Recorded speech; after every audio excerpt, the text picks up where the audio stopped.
Hi, I'm Chris, and this is the cheapest way to get from Heathrow Airport into central London.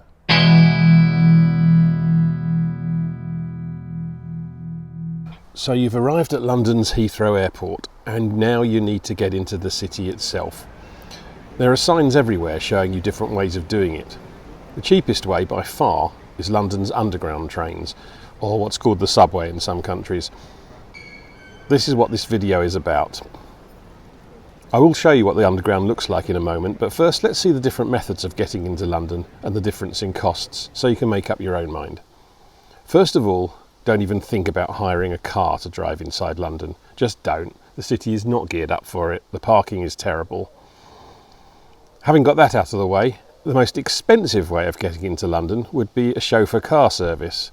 These need to be booked in advance. Heathrow Airport is 17 miles or 28 kilometres from the west end of London, so expect the journey to take anything from 40 minutes to an hour or much more depending on the time of day. Obviously a chauffeur car is super comfortable and you might even be met at arrivals by the driver. However, you will have to pay £100 or so. Next are the London black cab taxis. Now, taxis are great. They're comfortable, and like private car services, they take you door to door, which may be essential for some people. But the road journey is unpredictable, and this can rack up the cost as you sit in traffic. So an expensive option, although very convenient.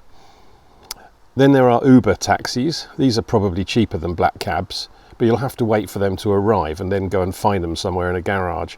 And they usually can't take all the luggage and people that a black cab can. The fastest public transport is the Heathrow Express train. This is an upmarket train option. Trains leave every 15 minutes and take just 15 minutes to get into London. However, they are expensive and you'll be taken to Paddington rail station, which might not be anywhere near where you want to end up. So bear in mind, you'll then have to take a long taxi journey, possibly. There are coaches. These leave every few minutes and are comfortable, but are subject to the same road delays that taxis have to face. Expect the journey to take over an hour, but you might like to look into it, particularly if the coach goes to where you want to end up. The Elizabeth line is the newest rail option. This seems like a conventional underground train, but actually it's a train line and is quite a lot more expensive than the traditional underground, at least from Heathrow. Again, if it takes you exactly where you want to go, that's great. But otherwise it's only a bit quicker than the cheapest travel option, which is London's good old underground.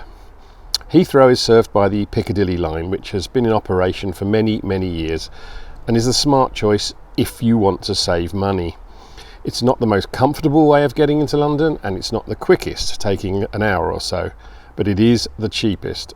And it goes to a lot of places, so you may not have to go very far at all to get to your final destination. So, how shall we use the Piccadilly line? Well, the smart thing to do is not to buy a ticket. The airport has ticket machines everywhere for different services. Just ignore them if you know what you want. Here's why. London's Underground has 3 ways of paying. Firstly, you can buy a paper ticket from the machine. Don't do this.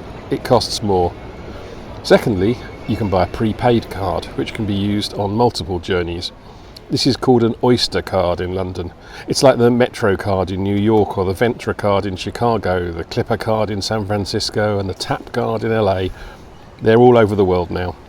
It is worth getting a card like this if you're in London for a few days, but perhaps not straight off the plane. The third way to pay, and the one I'd suggest if you've just come off a flight and want the least hassle, is just to tap your credit or debit card at the Underground's entrance gate. Or, if you have your phone set up for contactless payment, just tap that instead. I can't see how paying for a ticket could be more simple. The only problem is if there's a group of you, you'll all need your own cards. This is very important. You can't use the same card for different people. It confuses the system. It doesn't know who's where. But other than that, all you need to remember is that you will need to tap out again at the barrier when you reach your destination.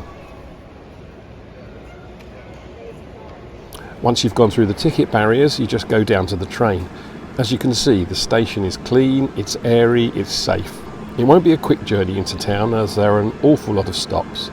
It can be cramped at the busiest times of day, but if you've got an hour or so and you don't really mind all that, it's a perfectly good way of getting into London, and it does go directly to a lot of railway stations and parts of town where a lot of hotels are.